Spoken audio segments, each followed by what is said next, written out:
Oh my gosh, guys, I am so excited recording this little snippet for you that I am going to replace my current intro for all of my podcast episodes so that for those of you that have been around for a while, you don't get confused. And for those of you that are new, welcome. Welcome to a brand new chapter of the show. Now, if you've been here from the beginning, you'll know this podcast has always been around helping women to build powerful personal brands, hence the name becoming a powerhouse brand. But over time, I have realized that the work that we're really here to do on this podcast, in the work that I do, obviously, even my business name, everything that it is that I stand for, it goes so much deeper than building a personal brand. So, welcome to She Who Roars. And this is not about shouting the loudest or forcing your way to success or chasing any trends. This is about presence. This is about identity, trusting your intuition, and creating an impact that is felt long before you even say a word, because the work that you do is changing lives. So, this isn't goodbye to personal branding. This is an evolution of the podcast. This is a journey of coming home to who you truly are, expanding your identity, and stepping into the leader that you're here to become. So, whether you've been listening since day one of the show or you've only just found this space, thank you so much for being here. I am so grateful that you are part of this journey. And now let's dive into today's episode. Good morning, gorgeous soul. I am so happy that you are here today. I am recording this on the 26th of August, and it has been a long summer. I don't know if you've been feeling it as well, but it's just felt different. Maybe it's the moon, maybe it's something in the higher powers that are changing things that are happening at the moment. I don't know, but I just feel like August has been a lot for a lot of people. And this is what I'm hearing a lot from everyone, actually, in the conversations that I'm having. Now, we've obviously been on summer holidays. We are still on summer holidays. The kids go back next week. And this is the first time I've picked up my mic to record an episode in, I don't even know how long. I haven't done a solo episode in some time now. My last few episodes that I've gone out have been pre-recorded ones from a while ago now with incredible guests. So I hope you've been enjoying those. On that note, actually, I would love it if you could take 5 seconds out of your day, if you enjoy the podcast, if you have listened to one episode, or even if you have listened to this first episode and this is the first one you've heard, I would love it if you've enjoyed this episode to please leave me a review. It makes such a difference. Helps me to know what you're enjoying about the show, what you would like to hear more about. And it's just lovely to hear your feedback. It's that warm hug, isn't it? When you've been putting your heart and soul into something. I've been building this podcast for 2.5 years now. And it's just lovely when you get reviews to know that actually people are really enjoying listening to it. And I get all the time in my DMs people that are really enjoying the episodes, or how something's really resonated with them, or how one perspective really shift how they thought about things. And that's incredible. I love to hear that feedback, but the reviews really do mean a huge amount. And it also helps me to get the podcast out there to more people so I can create a bigger impact. Anyway, enough on that. That's not what I've come on here to talk about. I wanted to talk about something that I'm noticing a lot with the people that I work with. Now, I've talked about this a lot in that the pivot I made into the kind of clients that I want to be helping, those who are healing, those that have been on maybe a spiritual journey, a spiritual awakening, maybe those that are going down a more holistic approach to growing their business, to living their dream life. And they're just doing things in a way that feels good in their body, or they're helping others to do the exact same. Now, for a lot of these people that specialize in these particular roles, they tend to be the ones that don't feel comfortable putting themselves out there. They almost see it as showing off. And I just want to give you an example. So I read a post on Substack today, actually, which, if you've never heard of Substack, neither had I a few months ago. Someone told me it was really good for writing articles. It was kind of the new LinkedIn, much more welcoming, much more community based. I signed up to it, posted 2 things, and then couldn't remember my password. Long story short, lost my account, and I've started again in the last month. And genuinely, I'm actually really enjoying sharing content on there, because the conversations I'm having in various communities that I'm in on there, it just feels different. Yeah, it feels different. It's kind of how I would love LinkedIn to be, but it just isn't. Like LinkedIn just doesn't do it for me. I don't know why. It just doesn't. Anyway, going back to this post, I saw somebody who she was celebrating an incredible milestone in her business, in her visibility journey. And her exact words were, I really dislike those look at me posts. And she admitted in her post that she felt really shameful sharing um, her own accolade. And I thought that's so interesting, but also so normal for so many of us, mainly women.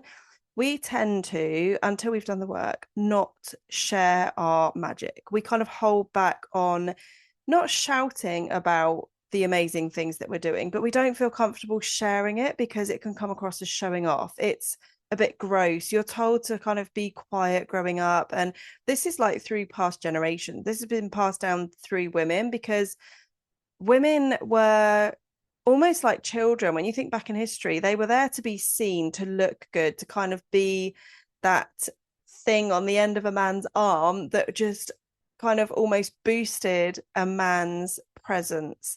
And you weren't there to share your voice. You weren't there to share your opinion. You were just there to look good and to serve a purpose of raising the family, looking after everybody else, being the carer, putting everybody else before you, but also looking good in the process. Like there's a lot of hats that we've had to wear over the years. I mean, this is going way, way, way, way back. But in today's society, we still carry the same beliefs for a lot of us, that showing up, that putting ourselves out there, that saying what we're good at, saying what we believe in, talking about the impact we're here to create, it's uncomfortable. And it's uncomfortable because it's not known. And this particular person just really highlighted it to me that she actually felt shame for sharing an incredible win that she had created through her taking uncomfortable steps in her own journey and then celebrating that. She felt shameful in celebrating herself. And that is a really, really sad thing to see. And this is why the work that I do with She Who Roars is so important, not for me, but for those that are impacted by what it is that I'm here to share. I believe that all of us are, well, we are all the main character in our own story.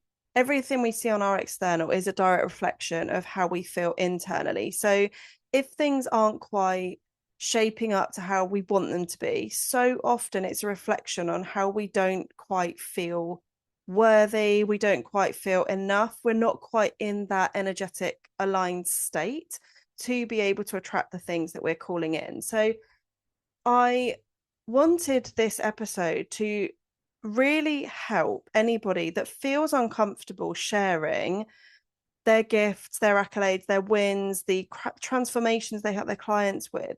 If you are somebody that is doing that day in, day out, you're amazing at what you do, and you just feel uncomfortable when it comes to sharing it because you feel like you're shouting, you feel like you're adding to the noise, you feel like people are going to think you're showing off, people are going to think that it's all about, oh, look at me, aren't I amazing? That is not the work. The work is how that work that you're doing, the transformation you're helping your clients with, your lived experience, your own journey, your personal take on things, how you support your clients. That is the work. That is what people need to know about, because that is what sets you apart from everyone else. And it is absolutely not about shouting the loudest. It's about you representing yourself both in the online and the offline space as who you truly are, so that people that are in total alignment with you and how you do things can see you. So if you are somebody that is not the loudest person in the room, maybe you are an introvert, maybe you are someone that is kind of reserved in how you share things, you can be that online. You can be that in how you show up. You can talk about the things that you do without it coming across as you showing off. And if you do get triggered by those that maybe are slightly more confident, maybe more bold and audacious with how they share their content, what I would love to invite you to do is, if you find yourself feeling uncomfortable with seeing content like that, or if it triggers you, I would love you to ask yourself, what am I making this mean about me? Why am I feeling triggered by this? Is it because I personally wouldn't feel comfortable sharing the same kind of content? Is it because you personally don't relate to what it is they're saying? And that is a conversation in itself, because actually, that person who may have triggered you might have totally different values, beliefs, and everything to what you do. But that then gives you an opportunity, rather than feeling trapped in the kind of being triggered by someone's cycle. You can see that as an opportunity to share your own perspective in however you like to do that. So it might be you see a piece of content on Instagram. Maybe it makes you feel really uncomfortable because you don't believe in what someone said. Maybe you think it's just wrong. Maybe you know better. Maybe you know a different side of it. Maybe you know how you can help people that also agree that that piece of content didn't align. And you can then share your own piece of content that talks about what aligns to you and how you do things, or your own experiences. And you can share that in a way that feels good. So whether it is an article that you put together and turn into a blog post, maybe it is a Substack article, maybe it is something you write on LinkedIn, maybe you're comfortable doing videos, but you just do it in a different way. Maybe you do YouTube videos, maybe you have a podcast and you want to share on there. However you like to share your content, whatever your key strengths are. For me, it is my podcast. I love to share the work that I do, what I'm here to create, the impact that I want to have on other people. I love to share that through my podcast, because knowing my Akashic records, knowing my own soul blueprint, my gifts, communication is so key for me, and it's a real strength that I have. But there's so many ways to communicate. So through testing, through doing things like speaking on stages, sharing lives, doing most masterclasses, doing my podcast, sharing carousels, written pieces of content, doing PR, all of these different things, I have found the thing that lights me up the most, that allows me to share my gifts in a way that just flows really naturally. And it's through my podcast. And I'm sure for those of you that listen to this, and I have people tell me this all the time, that they love listening to the podcast because it's so unscripted. I never script anything. I might have a few question prompts for when I have guests on, but nothing is ever scripted on here. I literally share what is coming up for me in my soul, in my heart. And that, I guess, is why it works, because people feel like they're having that conversation with me. I'm not talking at my audience. I am talking with you. I'm communicating. I'm sharing my own perspective. And if you align to it, then you're going to be someone that wants to come back and listen and tune in again. For me personally, if I listen to a podcast that is heavily scripted, I can't connect with that person that's sharing. It doesn't smooth, I can't even speak. It doesn't flow smoothly. And it just creates a disconnect for me. I just personally don't connect with that. Equally, I am also not one to read long articles. So I am not going to be somebody that sits reading through someone's articles on LinkedIn. However, I would listen to the exact same piece of content through a podcast. I love to listen. I love to watch videos. Like, that's just how I learn. And it would be the same for you. Like, it's just about finding your own unique way. I've gone off on a completely different tangent, which is possibly why people do script their podcasts. But I like to just share the real me, how my brain works, and how I do things around here, because that is what you get when you work with me. This is what you get when you come into a room with me. And this is all part of my own personal brand. So this is what I love to talk about with people. Personal brand isn't about polished perfection. It's not about you delivering the most incredible, perfect masterclasses or pieces of content. It's about you showing up in your truth, what it is you stand for, and just being your most you self, which is what I'm being on here. Now, if you listen to my podcast right back at the beginning, when I created it in spring 2024, I was a different person. Like, I wasn't as confident as I am now. And I would say back then I was confident. And I was confident enough to do my podcast. I was confident enough to speak on stages. I was hosting masterclasses, doing lives, doing all of the things. But I didn't have the kind of level of experience. I didn't have the level of confidence or authority or my own kind of views on things back then as what I have now, which is why the podcast has kind of naturally grown and continues to grow, because the more I share, the more I talk about what it is that I'm here to do and helping others to do this work, the more people want to listen to it, which is amazing, right? I'm trying to rein myself back in here. So the reason this particular post on Substack really called out to me is because I did actually write an article on there recently, and I thought I would talk about it on this episode today. Having done this really long intro into the episode, what I wanted to talk about is how so many of us, mainly women, do this, is we start our day feeling a bit rubbish, or we are very good at highlighting our own flaws. And I use flaws in quoted whatever they're called, quote mark things, those things. I'm not like an English expert, I'm not a teacher, I have no idea what those things are called, the little quote things. Now, what we can do quite often in our morning, even when we're getting ready, we've literally just got out of bed, maybe we've had a bit of a stretch before we've even gone downstairs, before we've started our day. You might catch a glimpse of yourself in the mirror and think, oh God, I look a bit bloated today. Or, God, don't I look old today? God, look at the bags under my eyes. I look horrible. Oh my gosh, my hair is not playing ball today. What is going on?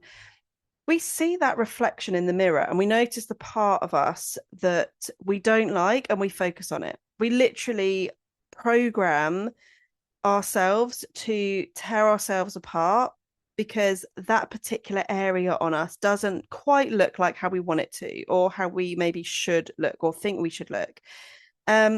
And it might be a slightly wobbly tummy. Maybe it is stretch marks or cellulite. It might be the bags under the eyes. It might be your hair. It might be your skin. It might be maybe you just feel a bit old today. Maybe you feel bloated. Maybe you feel like you've lost too much weight, put on too much weight, whatever it is. Maybe it's we don't have the perfectly polished, gluted butt like you see all over social media with people going out and doing all these workouts.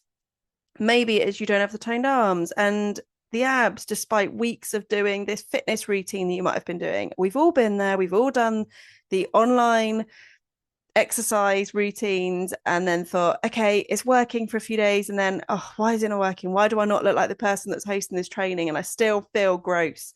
We pull ourselves apart, even from the moment we wake up. And even as someone that's done a lot of work on themselves, I've done so much mirror work. I've done so much work on my inner confidence. Having a few years ago, not even been able to look at myself in the mirror because I felt so kind of disgusted by what I saw. I couldn't really relate to or connect with the person I saw in my reflection. I hated my body after having a C-section with my third baby. My body just looked different to how it looked after having my two girls.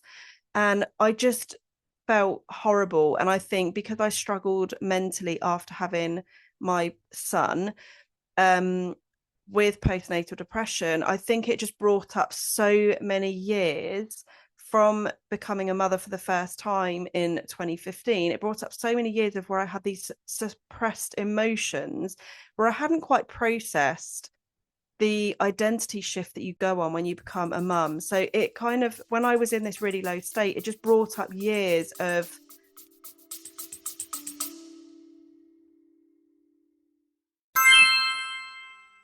Before we dive back into today's episode, I wanted to invite you to something really special. If you are a spiritually awake leader, a healer, a mentor, a coach, or visionary who knows that you are here to create real impact, I would love to invite you to my Light Leaders 2026 event. This is a one-day in-person experience in the beautiful Cotswolds on Tuesday, the 6th of October. And this is all about bringing together heart-led leaders who are ready to share their message, their magic, and their impact that they're here to make. This isn't just another business event. This is a room full of people who truly get this work. It is a space to connect, to grow, to step into your next level of visibility and leadership. And I'm really excited to welcome that Amanda O, as our official brand partner, will be there with me on the day. Amanda helps experts to turn speaking opportunities into real business opportunities, making her the perfect partner for a room full of leaders who are ready to use their voice and be seen. If you are feeling the pull to be in the room or to find out more, you can find all the details and the ticket link in the show notes. I would love to welcome you. Now let's get back to the episode. programming that I had internally that I'd never really dealt with, and I'd never done kind of the healing work that I needed to do. But even someone that's done a lot of work and has now got to a point where I can look at myself in the mirror and say, I love you. You look beautiful today. I love whatever part of me that I like today.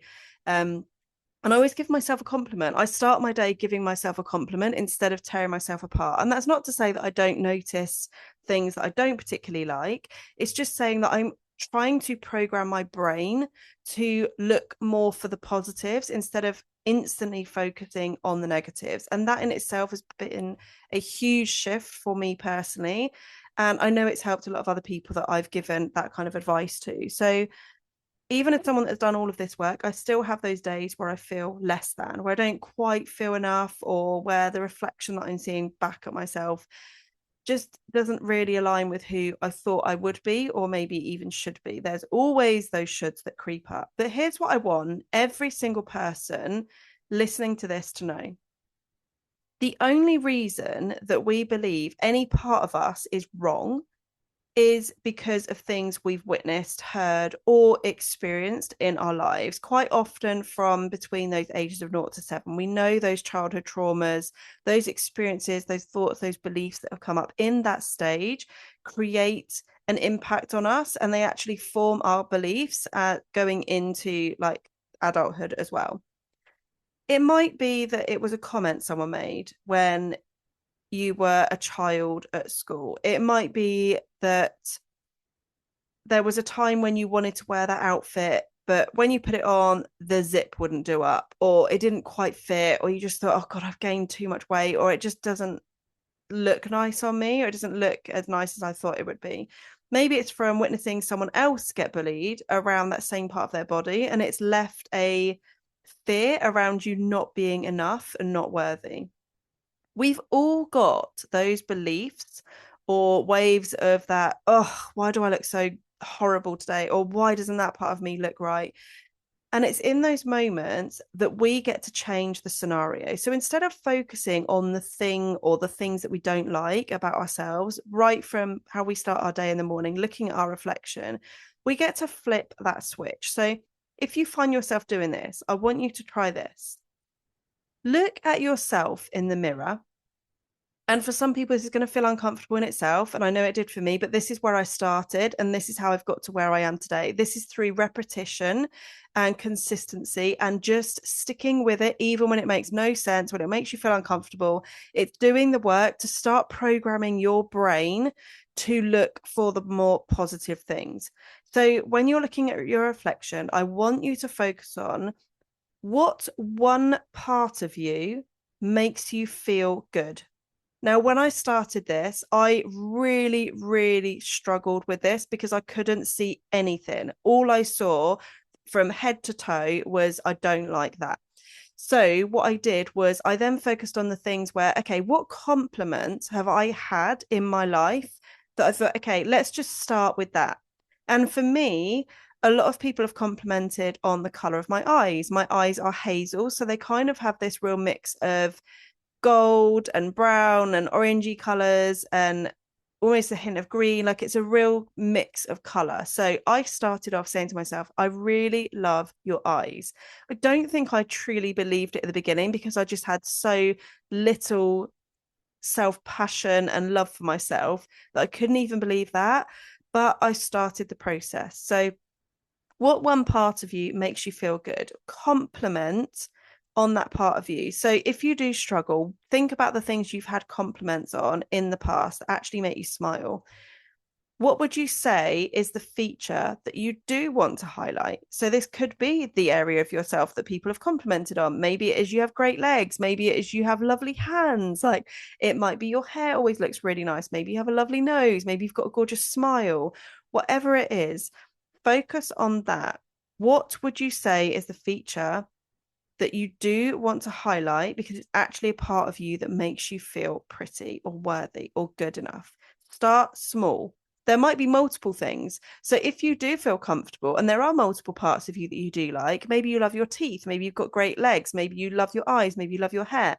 Give yourself all the compliments if it feels good. I'm only saying about thinking about how other people have complimented you if you're really struggling to find even one thing.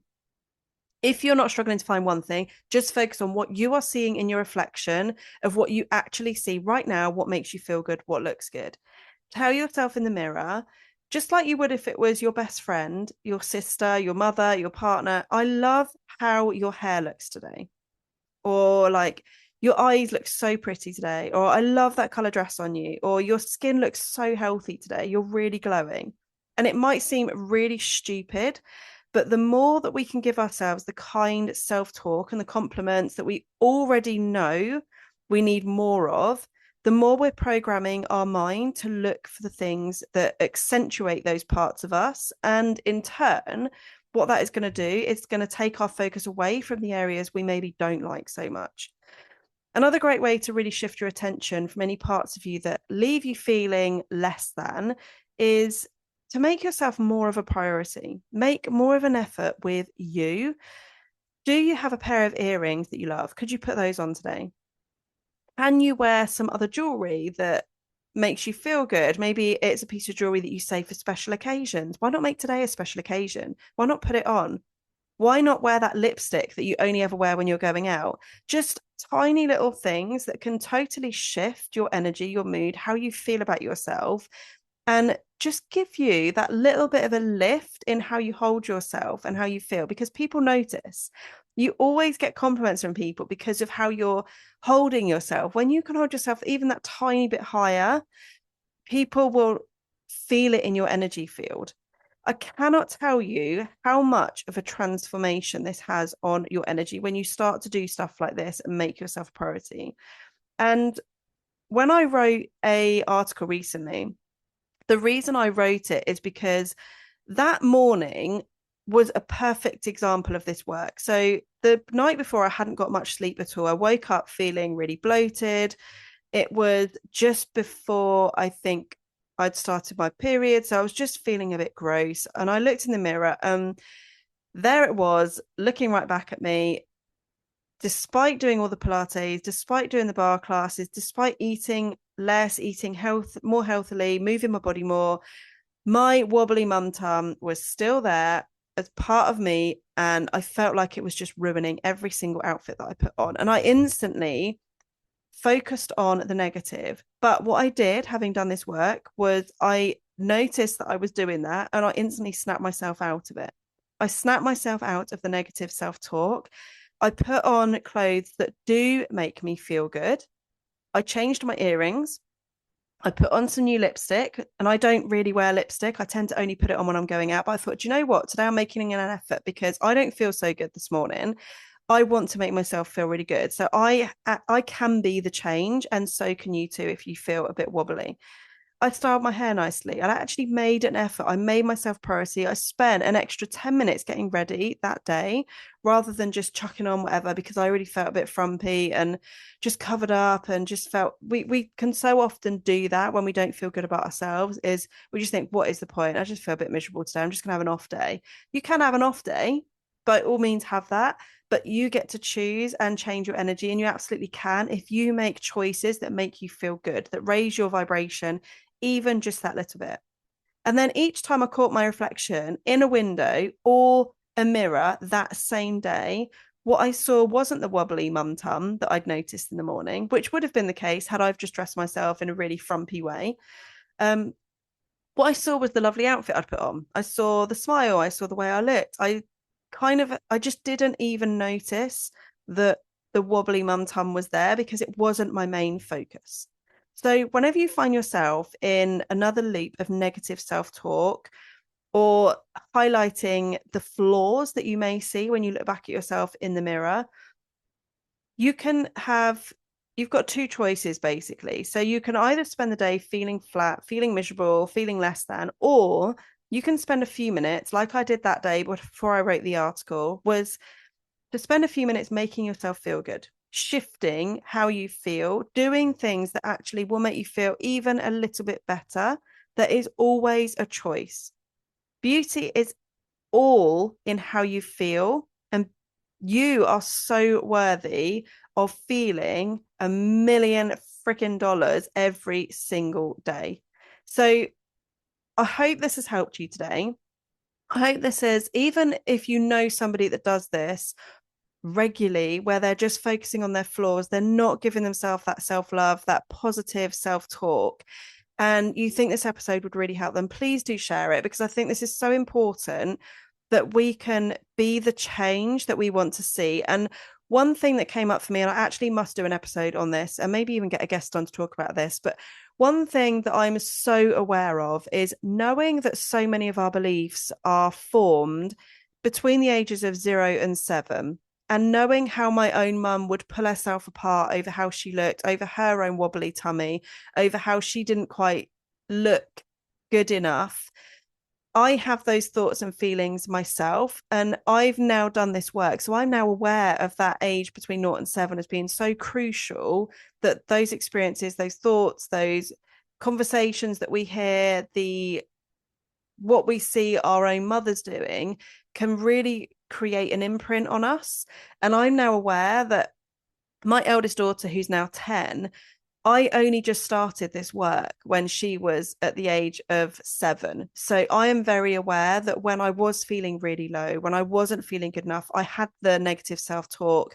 I was criticizing myself on the daily. I know that I've had an impression on her, and that guilt that sits with me feels horrible. But how I talk about myself now and how I support my kids to do the same, and the work I'm doing, because my eldest actually does have much more insecurities than my middle child, whether that is through my own terrible self-talk that I had, I don't know, but I'm being the change and I'm supporting my children to do the same thing. So I do carry that guilt with me, because I feel like her 0 to 7 year age bracket was surrounded by me saying horrible things to myself. And that was kind of her experience growing up, that actually I didn't like myself. And I made that very clear in how I spoke. So I am now doing this work to help other people and to be that change, because more people need to know about this. More people need to know about these simple practices. This doesn't cost you anything. You will have something in your wardrobe that makes you feel good. You will have a lipstick that makes you feel good. You will have other earrings or other jewelry, or maybe even making yourself that recipe that you've not done in ages, that when you cook it, you love to cook it. When you eat it, you love to eat it. Whatever it is that lights you up, you get to choose to do that, especially on the days where you feel slightly less than, when you're not feeling good. Be the change and help others to do the same thing, because the more we can do the work and the more we can share this work and empower other people to do the same thing, the more we create that ripple effect that just passes on to more and more people. We get to be that one piece of information that might impact someone's life that has never heard about doing this before, that will then get passed on to other people. That is what this work is all about. So I hope you've enjoyed this episode today. I think it's been a long one. No idea what time I started recording. But yeah, I hope you've enjoyed it. If you have, please do leave me a review, and please do make sure you share this with anyone that you think would really benefit from listening in today. I will see you in the next episode very soon. Have a beautiful day and take care. Sending loads of love. Mwah.